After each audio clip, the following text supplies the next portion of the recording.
बिस्मिल्लाहिर्रहमानिर्रहीम। मैं हूं मोहम्मद हसन अवैसी और आज हम इंशाअल्लाह असिस्टेंट एग्रीकल्चर का जो पेपर है क्लब्ड केसेस में था उसके मैथ का पोर्शन करेंगे। सबसे पहला क्वेश्चन है हमारे पास, question number 48। A ladder 15 metre long just reaches the top of a vertical wall. If the ladder makes an angle of 60 degrees with the wall then the length of the wall is.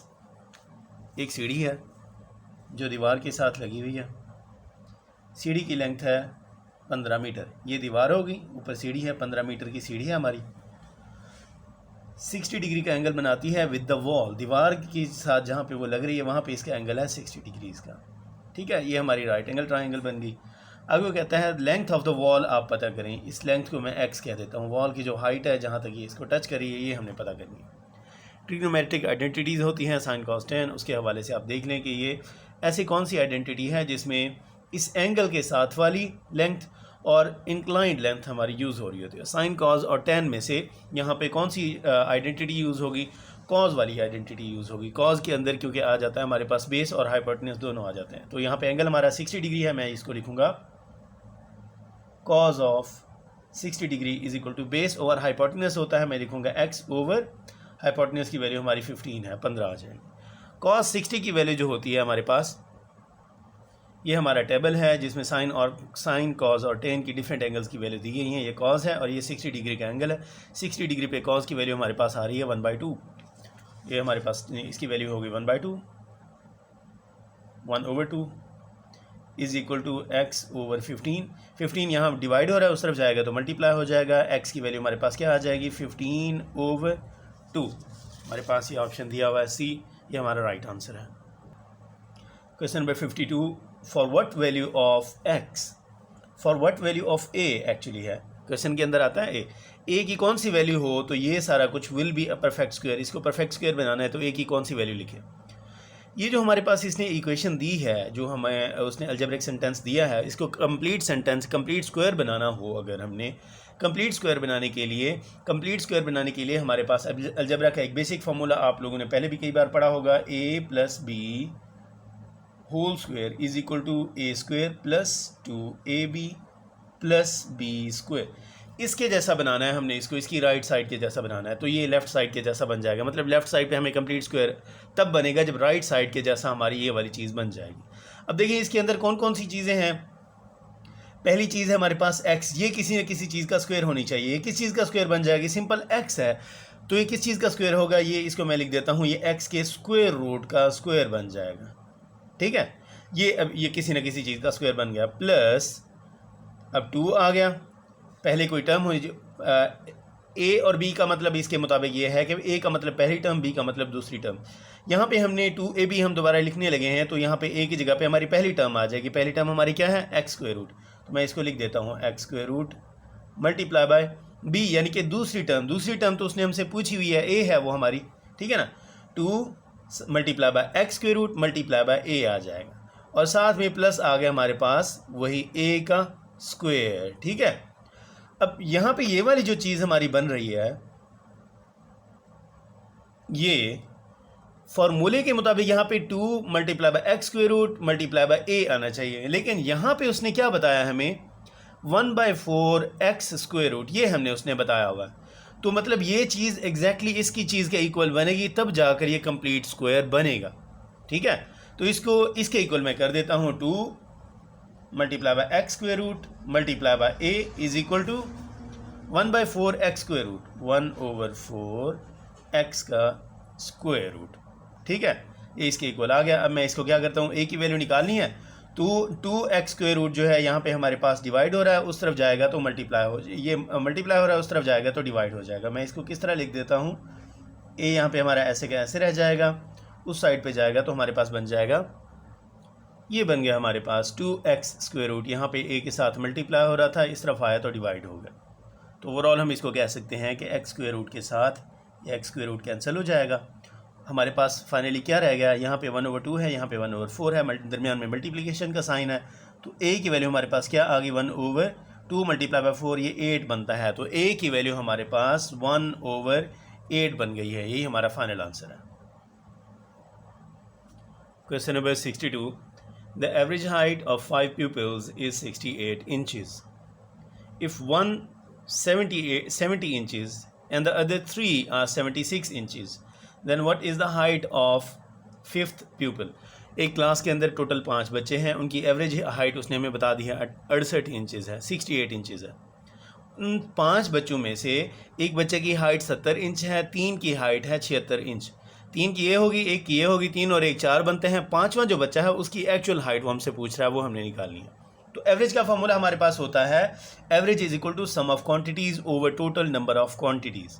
ठीक है, तो इस फॉर्मूले को हम apply करेंगे। देखें total 5 quantities का एवरेज कितना है हमारे पास, 68 है, 68 है, तो मैंने 68 लिख दिया। Average is equal to sum of quantities हम लिखेंगे। अब सम ऑफ उनकी हाइट्स क्या है बेटा, एक की हाइट है 70 इंचज़ प्लस 3 लोगों की हाइट है 76 इंचज़, 76 प्लस 76 प्लस 76, 4 ये बच्चे हो गए। जो 5वां बच्चा है उसकी हाइट हमें उसने नहीं बताई, वो उसने हमसे पूछी हुई है, मैं उसको एक्स कह देता हूँ। 5वें बच्चे की हाइट है एक्स, ओवर क्या आ जाएगा, नंबर ऑफ क्वांटिटीज़ क्या है हमारे पास, नंबर ऑफ क्वांटिटीज़ है 5।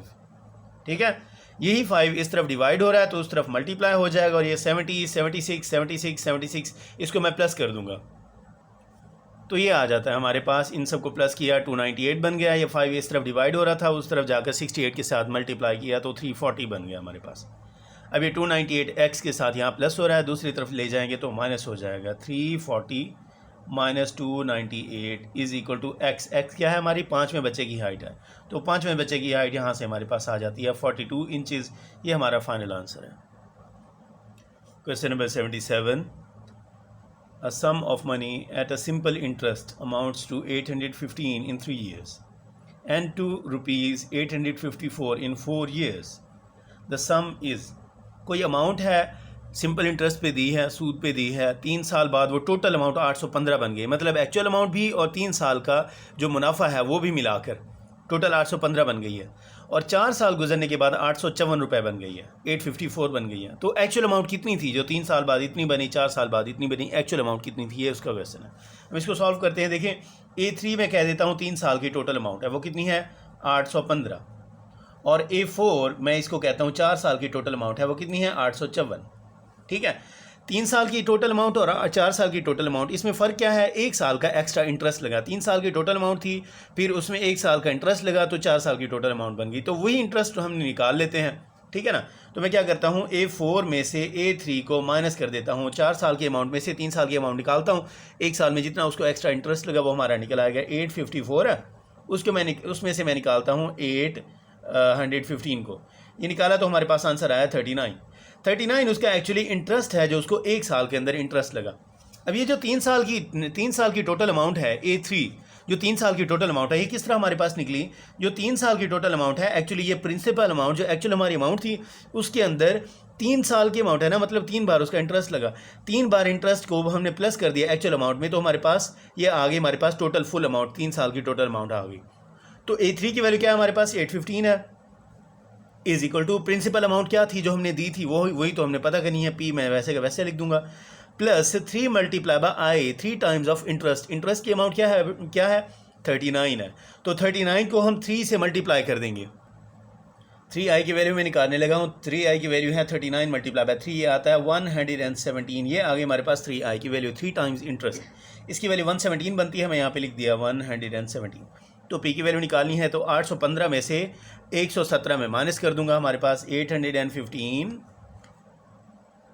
माइनस 117, इसको माइनस करेंगे हमारे पास P की वैल्यू आ जाएगी, इसको माइनस करें तो फाइनली हमारे पास आंसर आता है 698। ये हमारा फाइनल आंसर है जो प्रिंसिपल अमाउंट स्टार्ट में हमने दी थी।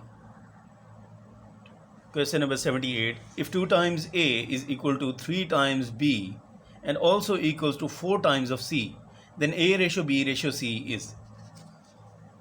वो कह रहा है A का 2 गुना हो, B का 3 गुना हो और C का 4 गुना हो, तीनों आपस में इक्वल है, तो फिर A ratio B ratio C, एक अकेला A अकेले B और अकेले C की वैल्यू में क्या रेशो बनेगी, ये आपस में एक दूसरे से किस तरह रिलेटेड होंगे वो हमने निकालना है। जो स्टेटमेंट है उसमें उसने कहा है 2 times A is equal to 3 times B is equal to 4 times C, ये चीज़ उसने हमें बताई है।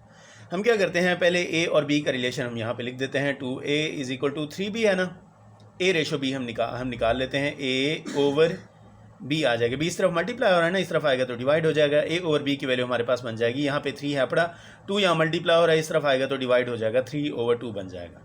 ठीक है, या दूसरे अल्फाज में मैं इसको कह सकता हूँ A ratio B is equal to 3/2, 3/2 की फॉर्म में पहले लिखा था मैंने, अब 3/2 की फॉर्म में लिख दिया। आपको पता ही है फ्रैक्शन को हम रेशियोज़ में लिख सकते हैं। बिल्कुल इसी तरह हम दूसरा करते हैं, 3b is equal to 4c हो गया, तो हमारे पास बनेगा b over c is equal to 4/3, या फिर b ratio c is equal to 4/3। अब कोई भी दो फ्रैक्शंस हों, उनके अंदर अगर कोई एक वेरिएबल कॉमन आ रहा हो तो उनको अगर हम मिक्स करके लिखना चाहें तो उसका एक बहुत ही आसान सा तरीका ये है कि जो वेरिएबल दोनों के अंदर कॉमन आ रहा हो उसकी वैल्यू दोनों फ्रैक्शंस के अंदर सेम कर दें। देखिए यहाँ b और यहाँ पे भी b है पड़ा, इन दोनों फ्रैक्शंस के अंदर b आ रहा है, b को हमने मिक्स करके तीनों के एक ही फ्रैक्शन बनानी है, तो b की वैल्यू सेम करें। यहाँ b की वैल्यू 4 है, यहाँ पे b की वैल्यू 2 है, तो हमने दोनों के अंदर b की वैल्यू सेम करनी है। जाहिर है बड़े को तो छोटा नहीं कर सकते ज़बरदस्ती, हम छोटे वाले को बढ़ा सकते हैं।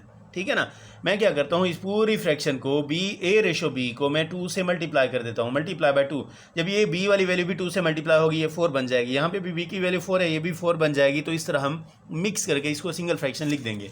तो a रेशो b जो है हमारे पास, ये बन जाएगी 2 से मल्टीप्लाई होकर 3 2 6 बनता है, रेशो 2 2 4 बनता है। तो अब हमारे पास a रेशो बन गई 6/4, b रेशो c बन गई हमारे पास 4/3। अब देखिए दोनों के अंदर b की वैल्यू सेम बन गई है, इसके अंदर भी 4 है, इसके अंदर भी 4 है, तो इसीलिए हम अब इसकी वैल्यूज़ को लिख सकते हैं, a ratio b ratio c is equal to a की वैल्यू 6 है, b की वैल्यू 4 है और c की वैल्यू 3 है। ये हमारा फाइनल आंसर है।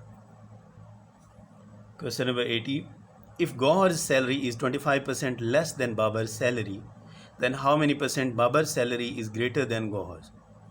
गौहर की सैलरी जो है बाबर की सैलरी से 25% कम है, तो बाबर की सैलरी गौहर की सैलरी से कितनी ज़्यादा, कितने परसेंट ज़्यादा है, ये हमने देखना। देखें, जब गौहर की सैलरी बाबर की सैलरी से 25% कम है, तो ये जो 25% है ना बाबर की सैलरी से कम है, तो बाबर की सैलरी के रेफरेंस से उसने हमें बताया कि बाबर की सैलरी के मुताबिक ये 25% कम है। अब यही जो 25% की जो टोटल अमाउंट बनती है, इसको वो कह रहा है कि अब आप गौहर की सैलरी के हिसाब से बताएं ये 25% जो है अमाउंट, ये गौहर की सैलरी के हिसाब से कितने परसेंट बनती है। मैं इसको लिखकर अगर आपको बताना चाहूँ तो मैं ये कह सकता हूँ कि बाबर की सैलरी जो है, बाबर की सैलरी मैं कह देता हूँ वो है, फ़र्ज़ करें 100 रुपये, तो गौहर की सैलरी क्या बनेगी, 25% कम है ना, 100 में से 25% निकाल दें तो कितना रह जाता है, 75 रह जाता है। तो हमने इसमें से क्या माइनस किया, 25 माइनस किया, तब जाके 75 बना, 25% हमने माइनस किया। तो हम कह सकते हैं कि ये जो 25 है इस 100 के हिसाब से 25% बनता है। अब वो यही चीज़ कह रहा है कि ये जो कम करके हमने ये 75 बनाया है, ये इसके हिसाब से तो 25% है, यही जो 25 है 75 के हिसाब से कितने परसेंट है, ये उसका क्वेश्चन है। गौहर के हिसाब से उसका क्वेश्चन है कि गौहर के हिसाब से बताएं कि कितने परसेंट बनता है। तो इसको निकाल लेते हैं, इस 25 को गौहर के हिसाब से निकालते हैं। गौहर के साथ कंपेयर करेंगे तो क्या करेंगे, 25 को 100 के हिसाब से करते तो 25/100 ज़रब 100 करते ना, 25% बन जाता। अब इसी 25 को हम 75 के साथ कंपेयर करें, 25/75, अब परसेंटेज में कन्वर्ट करना है तो 100 से मल्टीप्लाई कर देते हैं हम, ऐसे है ना। तो 25 1 25, 25 3 75, तो 100/3%, ये हमारा फाइनल आंसर है। Question number 84, average value of A and B is 50,000. That of B and C is 60,000 and average of A and C is 55,000. Find the value of B.